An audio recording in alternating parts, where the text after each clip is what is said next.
Hello comic book guys and gals, and welcome to Comic Mag Musings. This fella's your host, Bill Miller. I'd like to welcome you to the 21st installment of our Top 500 Pre-Code Horror Comics.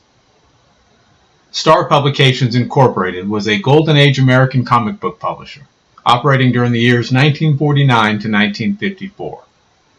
Founded by artist/editor L.B. Cole and lawyer Gerhard Kramer, Star specialized in horror comics, crime, and romance comics, but also published talking animal stories. Star was originally based in New York City before relocating to Buffalo, New York. Notable creators who contributed to Star Publications titles included Nina Albright, Tex Blaisdell, Frank Frazetta, Milt Hammer, Alvin Hollingsworth, Joe Kubert, Pat Musilli, and Wally Wood. Co-owner Cole contributed many of his distinctive cover illustrations. Bruno Premiani worked as an editor at the company. Before we get to our titles, let's talk about the rules. The comics had to have been published prior to carrying the Comics Code Authority seal, and the title had to primarily be a horror title. Some of the eligible titles are from other genres, but they switch to a horror context for a period of time.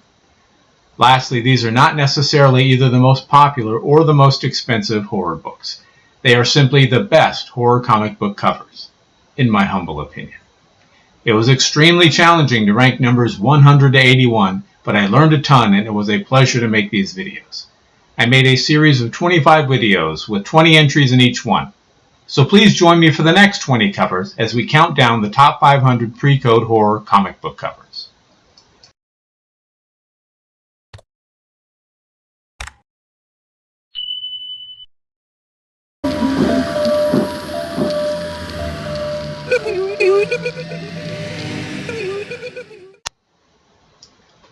Alright, starting off at number 100, we have Mass Comics, issue number 1, From Rural Home.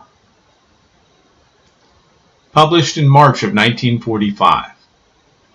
The cover artist is L.B. Cole.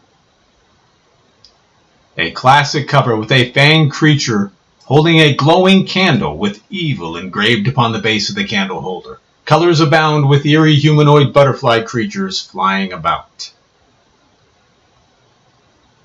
Creeping up at number 99 is Tomb of Terror, issue number 6, from Harvey. Produced in November of 1952. The cover artist is Lee Elias. An incredible zombie takes center stage in this graveyard thriller. Haunting us at number 98 is The Thing, number 16, from Charlton. Hitting the stands in September of 1954. Although we're not certain, the cover artist may be Steve Kirkle. Our requisite graveyard image features an unconscious blonde held captive while a creepy zombie creature attempts a Fortnite dance move. At 97 is Tales from the Crypt, issue number 27, from EC Comics. Hitting the stands in January of 1952. The cover art is by Wally Wood. We have a packed house about to bear witness to a beheading by guillotine.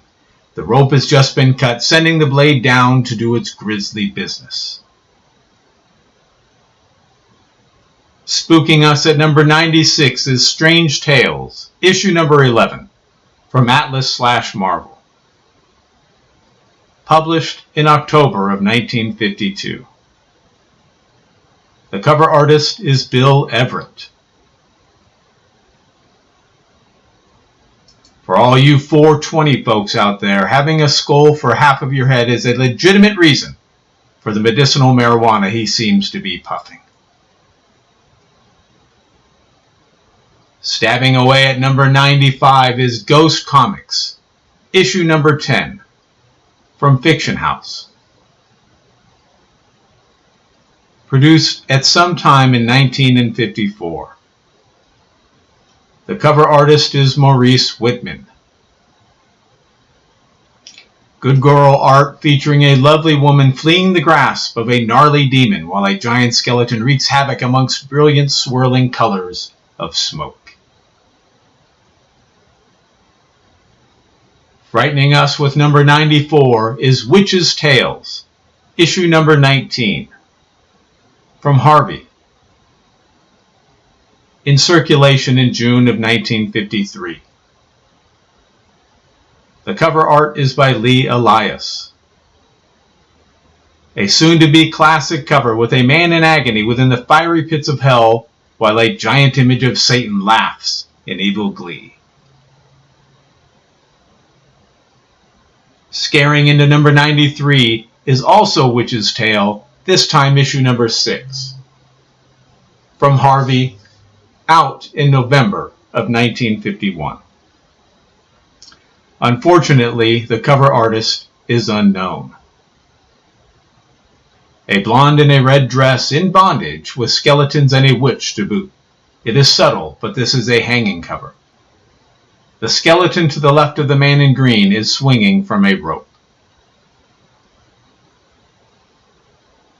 At number 92 is The Thing, issue number 6, from Charlton. Published in January of 1953. The cover artist is Bob Forgione. A fantastic image which looks to take place during the reign of the Aztec Empire, featuring fire, drums, a pyramid, and a giant creepy floating head. Fleeing into number 91 is Horrific, issue number 1, from Comic Media. In print in September of 1952. We're not certain who did the cover art, but it may be someone from the Iger studio. A blonde in a red dress dancing within a conflagration to the music produced by an orchestra of zombies. Slashing into number 90 is Tales from the Crypt, issue number 31, from EC Comics. Published in September of 1952. The cover art is by Jack Davis. This poor soul is about to lose his hands to an axe which is poised to strike, having been brilliantly raised into the trade dress. Chopping away at number 89 is Witches' Tales, issue number 12, from Harvey. Hitting the shelves in July of 1952. The cover art is by Al Avison. What's better than a blonde in a red dress? A blonde in a red dress trapped in a giant spider web who is stalked by a huge creepy spider. Spiriting in at number 88 is Tales of Horror, issue number 6, from Toby. Produced in August of 1953. Yet again, we sadly do not know the identity of the cover artist. Good girl art with a blonde in a red skirt who is trapped within a gaseous beaker while a fanged creep looks on in pleasure. Appearing at number 87 is Strange Tales, issue number 28, from Atlas/Marvel. Out in May of 1954. The cover art chores were handled by Harry Anderson. Great colors, a wonderfully drawn skeleton, and a look of tremendous terror upon the face of the man within the skeleton's grasp. Crawling in at number 86 is Strange Suspense Stories, issue number 19, from Charlton. Seeing print in July of 1954. The cover artist is Steve Ditko. A classic Ditko cover featuring an electric chair cover. The deep blue of the prison jumpsuit, the sweat on the prisoner's brow, the angst on his face as he braces for the switch to be thrown. Hiding in the shadows at number 85 is Strange Mysteries, issue number 12, from Superior.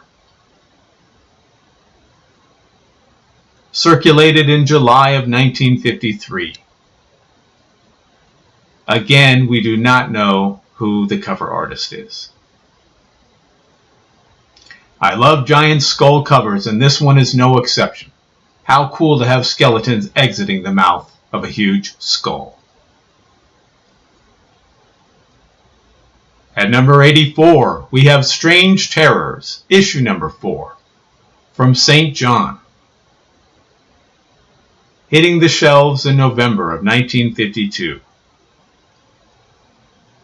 The cover artist is William Ekren.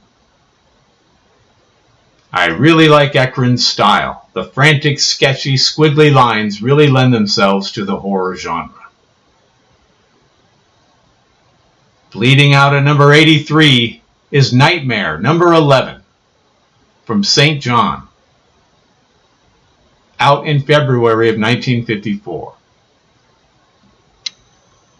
Sadly, we do not know who the cover artist is. Easily my favorite Mummy cover.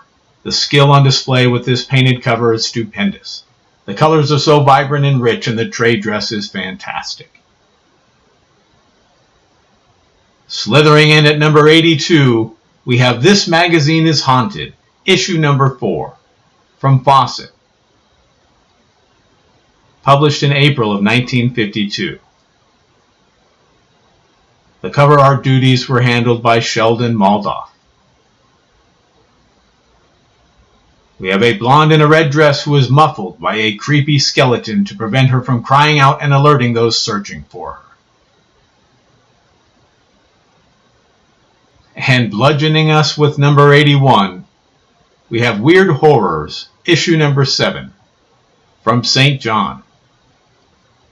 Produced in April of 1953. The cover artist is William Ekren. The muted but varied colors, the creepy witch, and the amazing lines packing in so much detail. And that will do it for numbers 100 through 81 as we count down the top 500 pre-code horror comics. I hope you enjoyed the video, and I hope we got to see some books you either haven't seen before or haven't seen in quite some time. Please leave a comment and tell me your thoughts. Do I have some ranked too high or too low? Or there's some that shouldn't have made the list at all? I'd love to hear your feedback, and don't forget to join me for the next installment as we count down numbers 80 through 61.